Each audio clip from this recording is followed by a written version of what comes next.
तो दर्शक बंधु सुभद्रा योजनार प्रथम किस्तिर तृतीय पर्याय टंका जो मानकु मिली नाही एवं अपेक्षार अछंती तांको पई खुशी खबर। आपण पूर्वरु अनेक वीडियो देखिथिबे एही तृतीय पर्याय टंका आसीबार डेट किए कहूतिला 9 तारिख एवं किए 10 तारिख मध्ये एही भली कहूतिले। तो दर्शक बंधु मु कहि रखिबी पूर्वरु एमिति कोनोसी सरकारक तरफरु ऑफिशियल नोटिफिकेशन आसी नथिला, किंतु एबे ऑफिशियल नोटिफिकेशन आसी जाईची।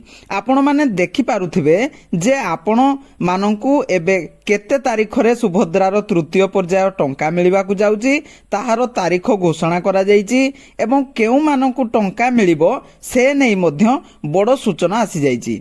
तेबे चालंतु एबे एही वीडियो माध्यम रे आमे जानिबा जे आपण मानंकु केबे टंका मिलिबो केउ मानंकु मिलिबो सेथि पई वीडियो को शेष पर्यंत देखि नेबे एवं वीडियो को गुटिए लाइक कर देबे। भल लागिले आगे चैनल को नुआ हैतिले सब्सक्राइब कर नेबे जा फल रे आगो को एही भली सूचना आसिले आपण सर्वप्रथमे जानि परबे। देखंतु एही अपडेट टी 9 तारिख नवेम्बर 2024 रे आसी जे आज्ञा सरकारक तरफरु एही अपडेट टी दिया जाईची एवं एठारे स्पष्ट भाव रे कहा जाईची जे आसंता 24 तारिख रे दिया जिवो सुभद्रा योजनार प्रथम किस्तिर तृतीय पर्याय टंका। एहार माने हेला एही नवेम्बर मास 24 तारिख रे सुभद्रा टंका जो मानकु मिली नाही योग्य हिताधिकारी को तृतीय पर्यायर प्रथम किस्ती टंका मिली जिवो आज्ञा।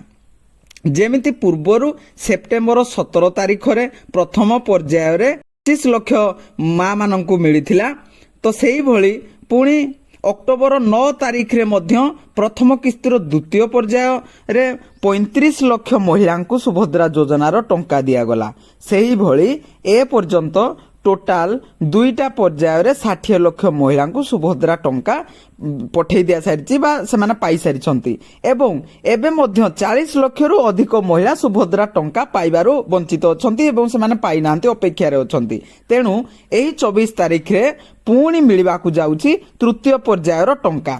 तो स्क्रीन रे आपण माने देखि पारुथिबे नवेम्बर 24 रे आसीबो सुभद्रा टंका।